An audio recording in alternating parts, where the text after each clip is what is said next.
cursed to be unwanted, until the Alpha King's sacred tiger chose only me. Hello, everyone. Before we begin today's story, I have a small favor to ask. Please hit the subscribe button and turn on the notification bell so you never miss a new story from our channel. It only takes a moment. It is completely free, and it is one of the best ways to support us as we continue bringing you more dramatic, emotional, and unforgettable stories like this one. Your support truly means the world to us. Before we begin, tell us in the comments where in the world you are watching from and what time it is where you are right now. We love seeing how far these stories travel and discovering who is joining us from different places around the world. Now, let's begin today's story. The curse remains, the royal elder announced, and 300 people immediately looked at Rowan Vale as if those two words had decided the rest of his life. Rowan stood beneath the moon arch in the great hall of Arinder Palace, surrounded by white marble columns, silver banners, and noble families who had traveled hundreds of miles for the royal choosing ceremony. He kept his shoulders straight while the elder examined the crystal suspended above him. It should have glowed when an Omega's scent awakened beneath the ancient arch. Rowan's remained dark. Again, a murmur spread through the hall. Scentless, someone whispered. Another voice answered, Hollow Omega. Rowan had heard both names since he was 16. In Arinder, an Omega without a detectable scent was believed incapable of forming a true bond. Some called it unfortunate. Others called it unnatural. The oldest families called it a curse. Rowan simply called it his life. Rowan Vale is released from consideration, the elder declared. Released was the polite word. Rejected was the honest one.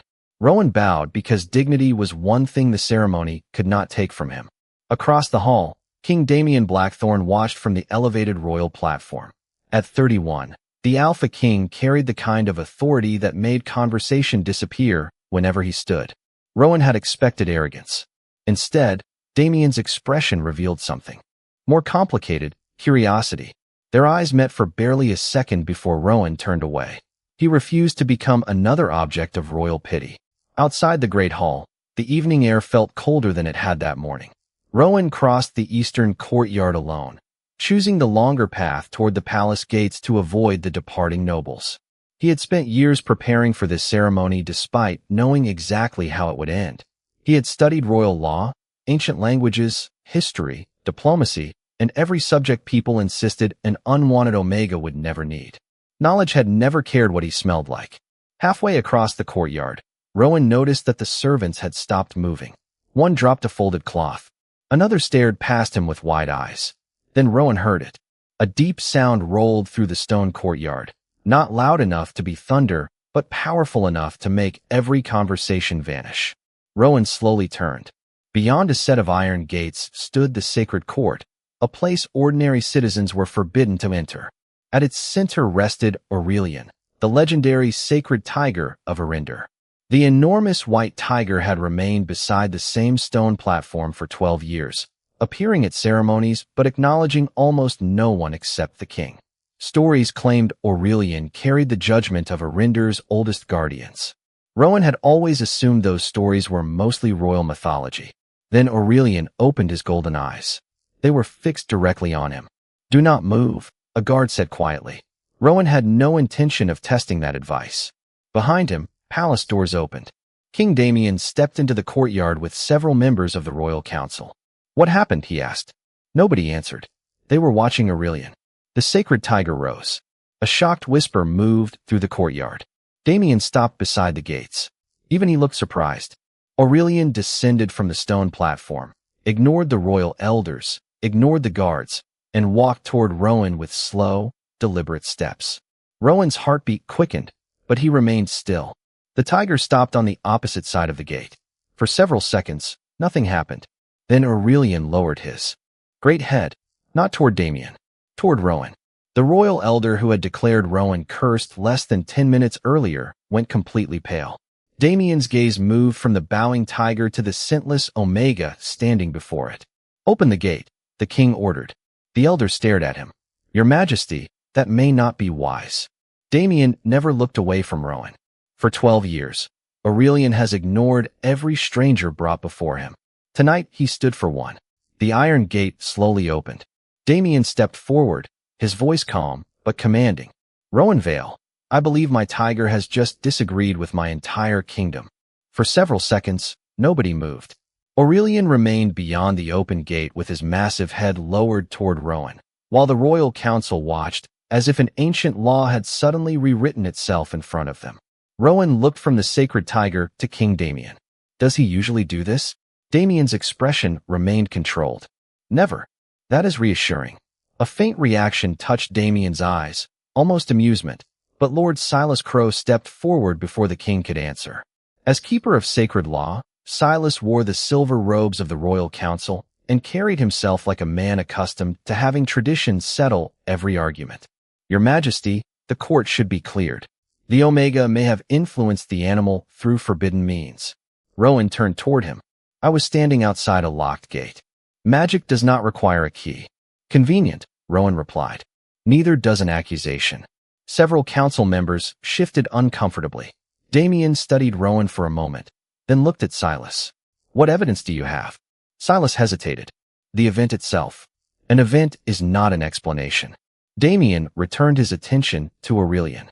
The tiger finally raised his head, stepped through the gate, and walked directly past the king. Another wave of astonishment passed through the courtyard. Rowan forced himself not to retreat as Aurelian stopped less than 3 feet away. The tiger was larger than Rowan had realized, nearly 4 feet at the shoulder, with white fur marked by pale gold stripes that seemed almost luminous beneath the courtyard lanterns. Aurelian studied him, then calmly sat down. Rowan blinked. I think he expects something. Damien folded his arms. He usually expects everyone else to understand him. Rowan slowly extended one hand, but stopped before touching the tiger. Aurelian leaned forward and pressed his forehead against Rowan's palm. The royal elder made a startled sound. Silas whispered, "Impossible." Rowan looked at Damien. "You keep using that word around me tonight." Damien stepped closer. "Who are you?" Rowan lowered his hand. "Rowan Vale, son of Thomas and Evelyn Vale. Royal scholar applicant twice rejected. Omega declared scentless at 16 and officially cursed about 10 minutes ago. I am afraid there is nothing mysterious in my biography." Aurelian disagrees. "Then perhaps you should ask him." This time Damien did smile, briefly. Silas did not. "Your Majesty, the old records state that the sacred tiger bows only before sovereign authority." Rowan noticed something immediately. "Which records?" Silas turned toward him. "Excuse me. You said the old records. Which ones? The Sacred Chronicle. Original or royal translation?" Silence followed. Damien's attention sharpened. Silas answered carefully. "The accepted translation." Rowan looked toward Aurelian. "Accepted is not the same as original." Damien seemed to file the distinction away. "You read Old Arendorian?" "Among other things." "Then tomorrow you will examine the original chronicle." Silas objected immediately. "Those archives are restricted." "I am aware," Damien said. "I wrote the current access order." That ended the argument. Rowan frowned. "Tomorrow." Damien nodded. "You are remaining at the palace tonight." "Am I a prisoner?" "No." "Then I can leave." Damien considered him. "Yes." Rowan had clearly not expected that answer. "But if you leave," Damien continued, "you may spend the rest of your life wondering why the most sacred creature in Arinder ignored a king and bowed to a man his kingdom had just rejected." Rowan looked down at Aurelian, who had settled comfortably beside him as though the matter were already decided. Curiosity was a dangerous weakness, especially for someone who had survived by questioning what others accepted. "One night," Rowan said. Damien nodded. "As my royal guest." Silas looked displeased, but Rowan was watching Aurelian. When the council began moving back toward the palace, the sacred tiger remained beside Rowan. Then Silas passed within several feet of them. Aurelian immediately stood. His calm posture changed, his golden eyes fixing on the keeper of sacred law. Silas stopped for only a fraction of a second before continuing. Nobody else seemed to notice. Rowan did. Aurelian had bowed to him, but the tiger had reacted to Silas in an entirely different way. Rowan followed the king inside with a new question forming in his mind. Perhaps the sacred tiger had not chosen him because Rowan was special. Perhaps Aurelian had chosen the one person in the courtyard who did not yet know which traditions he was supposed to be afraid of. Rowan slept badly, not because the royal guest suite was uncomfortable, but because a sacred tiger had chosen the hallway outside his door as its bedroom. When Rowan opened the door shortly after sunrise, Aurelian was stretched across the marble floor like an enormous white guardian. "You realize this is making my situation worse," Rowan told him. Aurelian opened one golden eye. "Excellent argument." By 8 o'clock, King Damien arrived with 2 attendants and Lord Silas Crow. Aurelian immediately stood. Rowan noticed the same change from the previous evening. The tiger remained calm around Damien, but when Silas approached, its attention sharpened. Silas noticed too. "The animal is unsettled by all these changes," he said. "Interesting," Rowan replied. "He seems very specific about which changes bother him." Damien glanced between them. "Rowan will have access to the royal archive this morning." Silas stiffened. "Your Majesty, I must object." "You already did. The oldest records contain sacred material that outsiders are forbidden to examine." Rowan looked at Damien.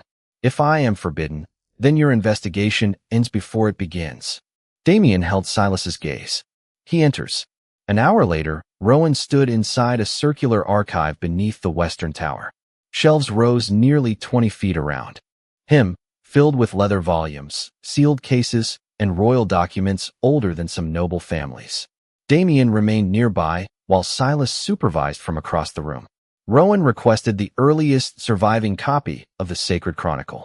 Silas produced a translated edition. "The original," Rowan said. "This is the authorized text." "That was not my request." Damien's mouth almost curved into a smile. Silas reluctantly unlocked a narrow cabinet and removed a weathered volume wrapped in protective cloth. Rowan spent several minutes comparing passages. Then he stopped. One phrase had been translated differently from the ancient grammar he knew. Before he could examine it further, Aurelian rose from where he had been resting near the doorway and stared at Silas. Rowan followed the tiger's gaze. Silas's hand was resting on a small brass key at his waist. "What does that key open?" Rowan asked. Silas immediately removed his hand. "Nothing relevant." "That is an unusually specific answer." Damien turned toward him. "Silas, restricted genealogical records." Rowan looked back at the chronicle. Several margins contained references to bloodlines, but each corresponding notation had been carefully removed from the modern translation. "I would like to see them." Silas shook his head. "Absolutely not." Damien's voice remained calm. "Why?" "Because royal genealogy has nothing to do with a scentless Omega." Aurelian stood. The tiger walked across the archive and stopped beside Rowan. Rowan looked at Damien. "I think your tiger disagrees again." Damien stepped toward Silas. "Open it." Minutes later, another cabinet revealed a collection of records describing people who had served Arinder's early kings. Rowan scanned the names and felt something cold settle in his thoughts. Every few generations, one entry carried the same unusual description, an Omega whose scent could not be detected. None were called cursed. None were called unwanted. They carried a title Rowan had never seen before. "Voice of the Crown." "Your Majesty," Rowan said quietly. "I do not think Aurelian chose me because he believes I should rule." Damien moved beside him. "Then why?" Rowan pointed to a faded passage, linking the sacred tiger to the ancient office. "Because someone erased an entire kind of advisor from your history." Across the room, Silas had gone completely still. Rowan looked at him, then at Aurelian. For the first time, the pieces began forming a shape. The tiger was not leading Rowan toward the throne.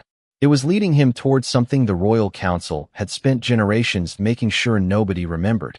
That afternoon, Damien dismissed the council and asked Rowan to walk with him through the eastern gardens, where stone paths curved between tall cedar trees and fountains older than the palace itself.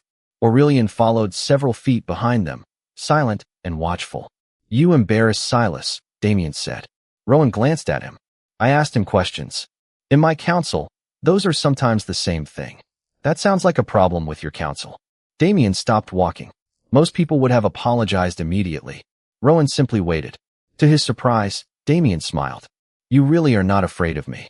I respect your authority. That is different from being afraid of it." They continued toward a quiet terrace overlooking the valley. Damien rested one hand against the stone railing. "Yesterday, 300 people stood beneath the same arch. Alphas reacted to sense before anyone spoke. Omegas were evaluated before anyone asked what they knew. Nobody questioned it." Rowan looked toward the distant mountains. "People trust what feels natural. even when someone taught them what natural is supposed to mean. Damien studied him. Is that why you learned to observe people? Rowan nodded. When I was younger, everyone else could read a room through scent. I could not. I had to learn another language. What language? Pauses. Contradictions. Where someone looks before answering. What they remember. What they conveniently forget. Damien considered that. And what does that language tell you about me? Rowan turned toward him. You want the truth, but you are still hoping the truth will not require you to change anything. Damien became very still. Rowan expected offense. Instead, the king exhaled slowly. That was uncomfortably precise. You asked. I am beginning to understand why ancient kings might have needed someone like you. Rowan shook his head. Do not decide I am valuable because an old document says scentless Omegas once advised kings. That would only replace one label with another. Damien's expression softened with genuine interest. Then what should decide your value? What I do, what I know, what I choose. For a moment, neither man spoke. Aurelian approached and settled between them, though his body faced Damien rather than the garden. Rowan noticed immediately. He keeps doing that. Doing what? Positioning himself between us while watching you. Damien looked down at the tiger. You think he is protecting you from me? I think he is reminding you that power should be watched. Instead of rejecting the idea, Damien crouched beside Aurelian and rested a hand against the tiger's white fur. For 12 years, everyone told me he existed to protect the throne. Rowan looked back toward the palace. Maybe that is another translation worth checking. Damien rose. Something had changed in his expression. He was no longer investigating Rowan alone. He was beginning to investigate the beliefs that had shaped his own life. As they returned toward the palace, Rowan noticed Aurelian stop beside an ancient stone wall covered with climbing ivy. The tiger touched one paw to a weathered carving almost hidden beneath the leaves. Rowan pulled the ivy aside. There were two figures carved into the stone. One wore a crown. The other stood beside a tiger.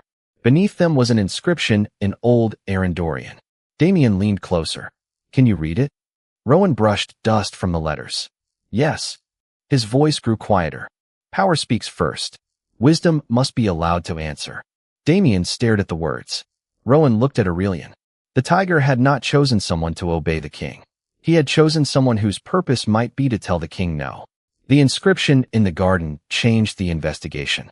By sunrise the next morning, Rowan had requested every surviving reference to the sacred tiger from before the modern royal chronicle was created. Damien granted access without consulting the council, and that decision alone told Rowan how quickly the king was learning to question inherited certainty.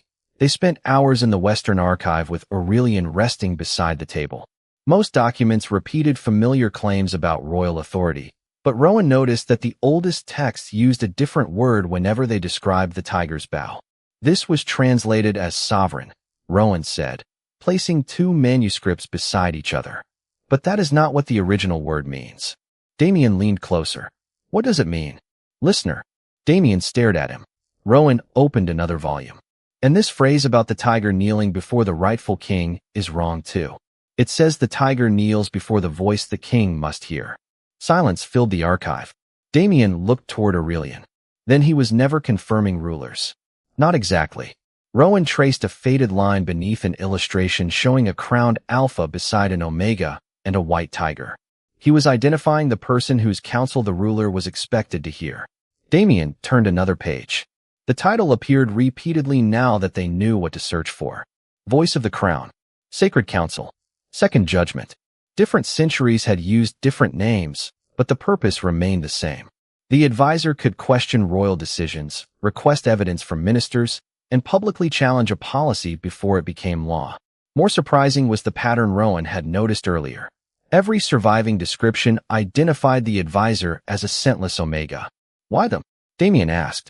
I do not know yet. Rowan examined the margin of a damaged record. But they were not considered cursed. They were respected. The archive doors opened. Lord Silas entered without waiting for permission. His gaze went immediately to the manuscripts. Your Majesty, those records have been obsolete for centuries. Rowan looked up. History does not become false because it becomes inconvenient. Silas ignored him. The sacred tiger belongs to the crown. Its behavior cannot be allowed to destabilize royal tradition. Damien's voice cooled. If our tradition depends on hiding its own history, Perhaps it deserves to be destabilized. Silas went silent. Rowan noticed Aurelian rise again. The tiger did not approach Silas. Instead, it walked to an old cabinet Rowan had not yet examined and sat before it. Silas's expression changed for barely a second. Rowan saw it. What is inside that cabinet? Administrative records, Silas answered. Then opening it should not matter. Silas stepped forward. Those documents are restricted under sacred law. Damien held out his hand. The key. For several seconds, Silas did not move. Then he surrendered the small brass key Rowan had noticed the previous morning. Inside the cabinet were sealed records from 300 years earlier. Rowan carefully opened the first surviving decree. His breath caught. It ordered every reference to scentless royal advisors removed from public education. Another decree replaced the title Sacred Council with cursed bloodline classifications. Damien read over Rowan's shoulder, his expression turning grim. Someone created the curse. Rowan shook his head slowly. Not the condition. The meaning. He looked at the words that had defined his entire life. People like me were not unwanted because we were cursed. We were called cursed because someone wanted the kingdom to stop listening to us. Aurelian lowered his great head beside Rowan. Damien looked from the tiger to the Omega his kingdom had rejected, and for the first time, the mystery was no longer why Aurelian had chosen Rowan. The greater question was why generations of powerful men had worked so hard to make sure someone like Rowan could never stand beside a king again. By noon, Rowan had stopped thinking of himself as cursed. The word had followed him for 9 years, shaping every invitation he never received and every future people assumed he could never have. Yet a few pages of forgotten history had exposed it for what it was. Not truth, but interpretation turned into tradition. Damien ordered the oldest medical and genealogical records brought from the lower archive. Together, they found descriptions of scentless Omegas serving the crown across 6 generations. These Omegas shared one unusual trait. They could recognize alpha pheromones, but strong dominance sense did not. Influenced their judgment as easily as they influenced others. That explains the position, Rowan said.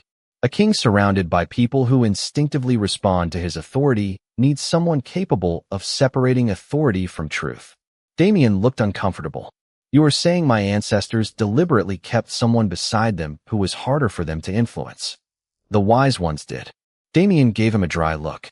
You enjoy doing that. Doing what?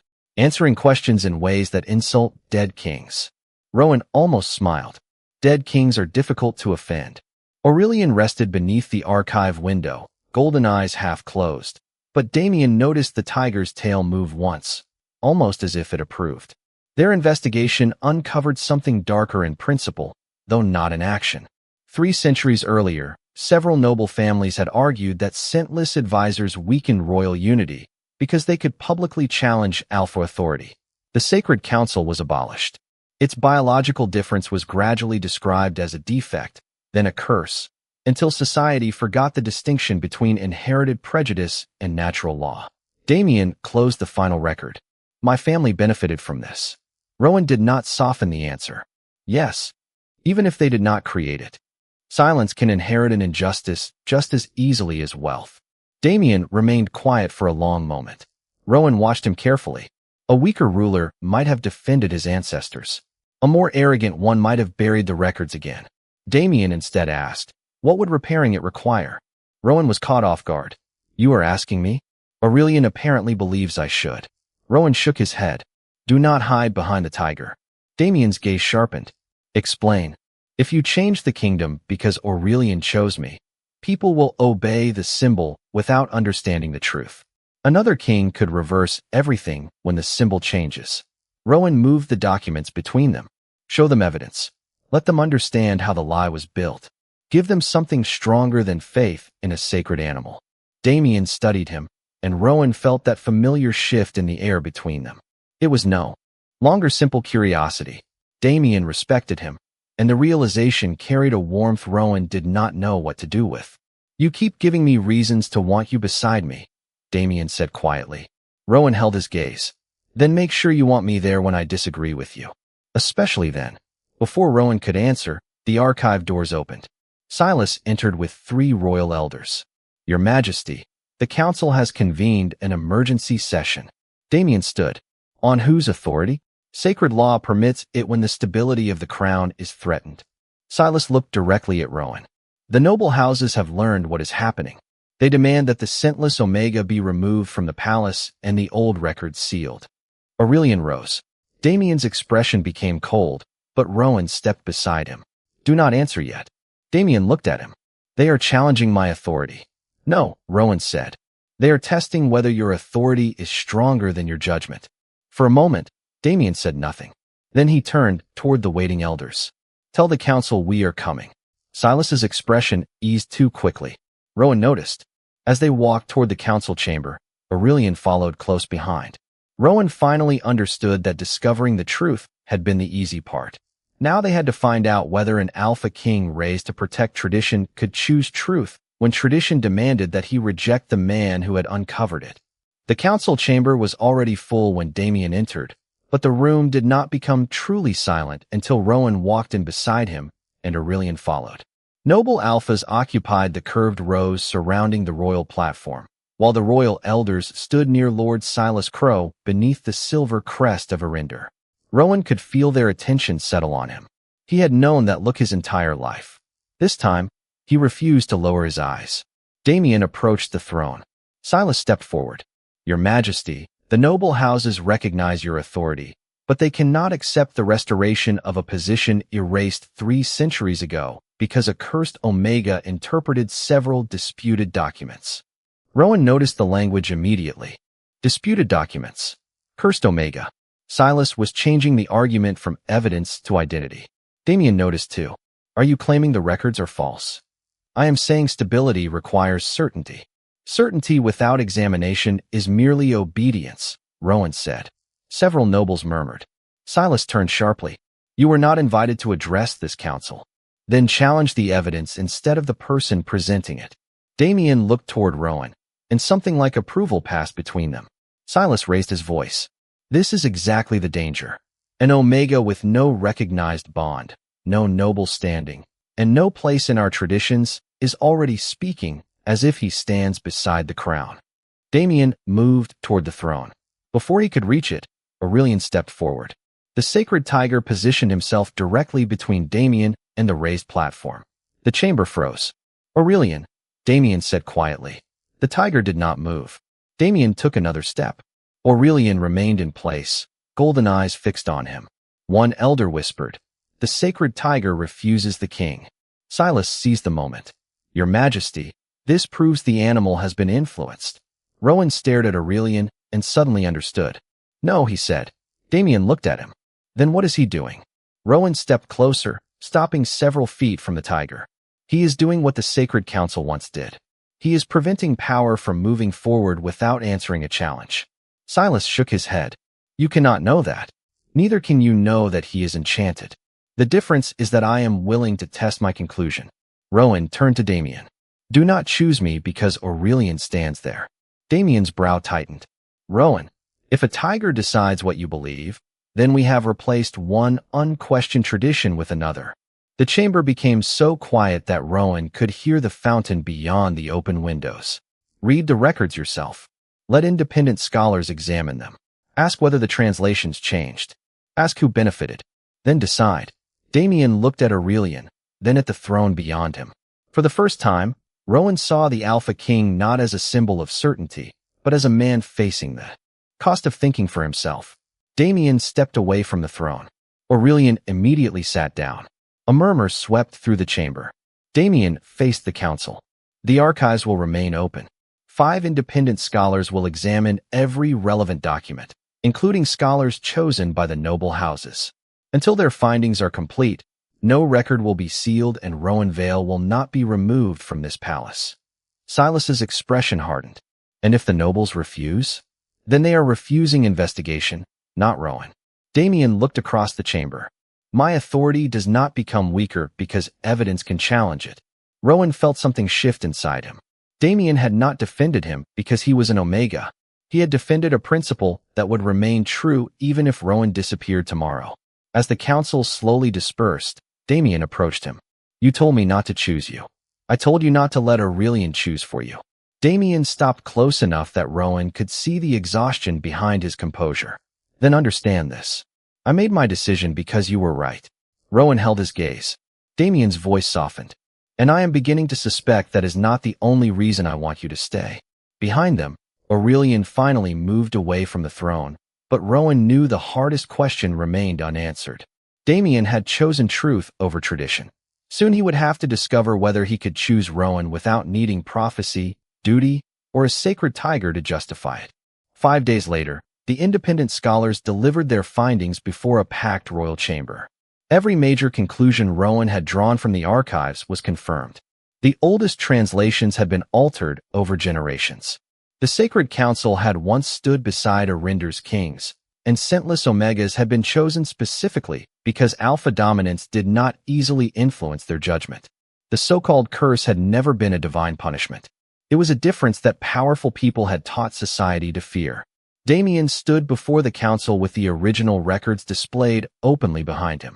Beginning today, every document concerning the Sacred Council will be available to accredited historians, he announced. The classification of scentless Omegas as cursed will be removed from royal law, and every restriction based solely on that classification will be reviewed. Silas rose from his seat.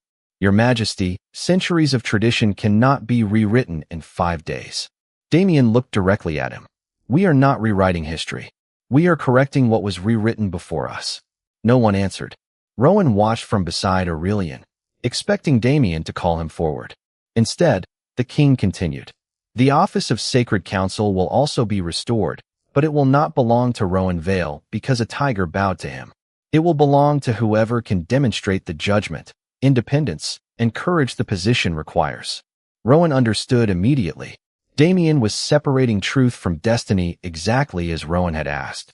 The selection process lasted 2 days. Scholars, advisors, nobles, betas, and Omegas were permitted to present arguments before the council. Rowan entered like everyone else. He was questioned for nearly 3 hours. He challenged 2 assumptions inside the proposed reform itself and pointed out that restoring an ancient office without modern safeguards could simply create a different concentration of power. When the final vote was recorded, Rowan was chosen by evidence, not prophecy. That evening, he found Damien alone in the eastern garden near the inscription they had uncovered together. Aurelian rested beneath a cedar tree several yards away. You could have appointed me immediately, Rowan said. Yes. You made me earn it. Damien turned toward him. No.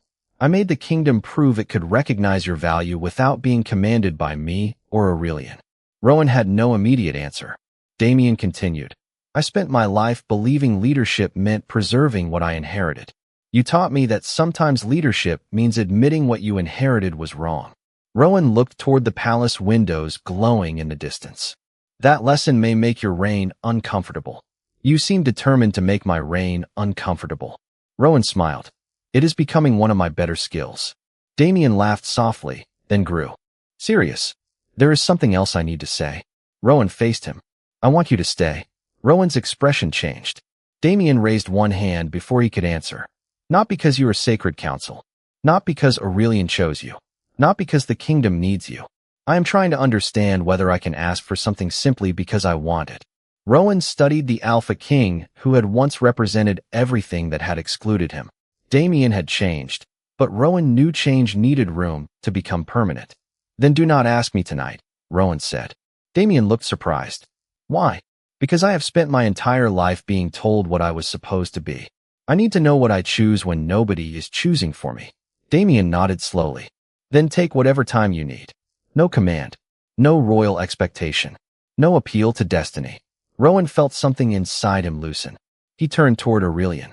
The sacred tiger did not move toward either man. For the first time since Rowan entered the palace, Aurelian simply rested beneath the tree, peaceful and unconcerned. Rowan understood the message. The tiger's work was finished. Whatever happened next would belong entirely to them. 3 months later, Rowan stood beneath the same moon arch where the royal elder had once declared him cursed. This time, nobody was waiting for a crystal to glow. The arch had become part of a public exhibition explaining the history of scentless Omegas and the restored Sacred Council, and families from across Arinder now walked beneath it without being told that one kind of person was more worthy than another. Rowan watched a young scentless Omega read the new inscription beside the arch. The boy looked at his parents and smiled.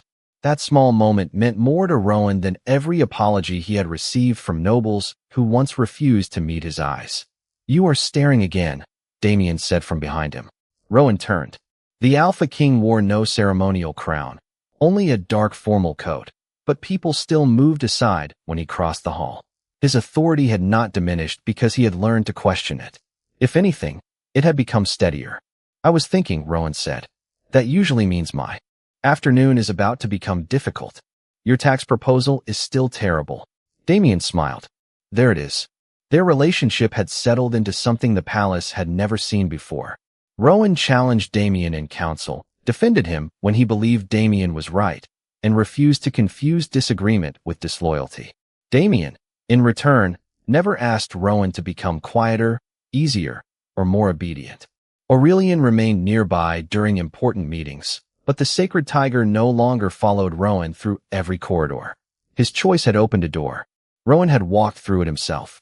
That evening, after the exhibition closed, Rowan found Damien in the eastern garden beside the old stone inscription. Aurelian rested beneath the cedar tree, enormous and peaceful in the fading light. "You asked me something here 3 months ago," Rowan said. Damien's expression became serious.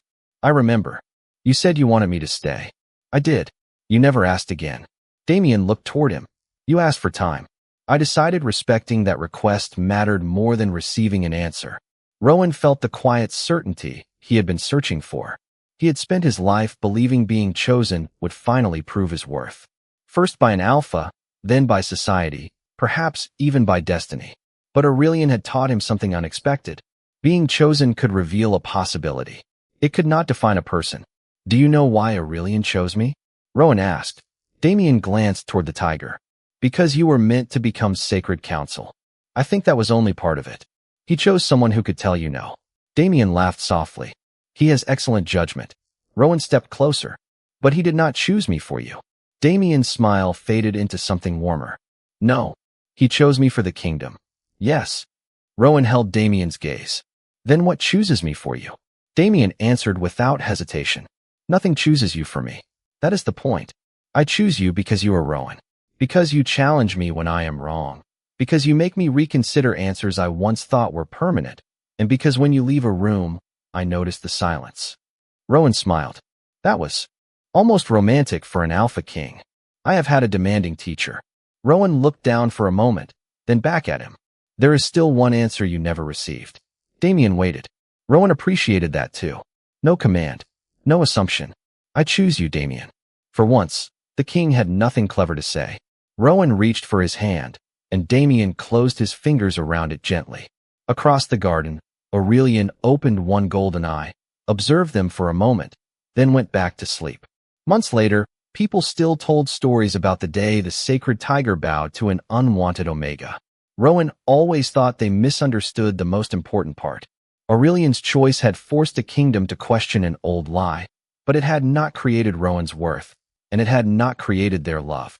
Rowan had possessed the first all along. The second had been built slowly through truth, respect, disagreement, courage, and freedom. The kingdom remembered the tiger that chose him. Damien remembered the man who chose to stay.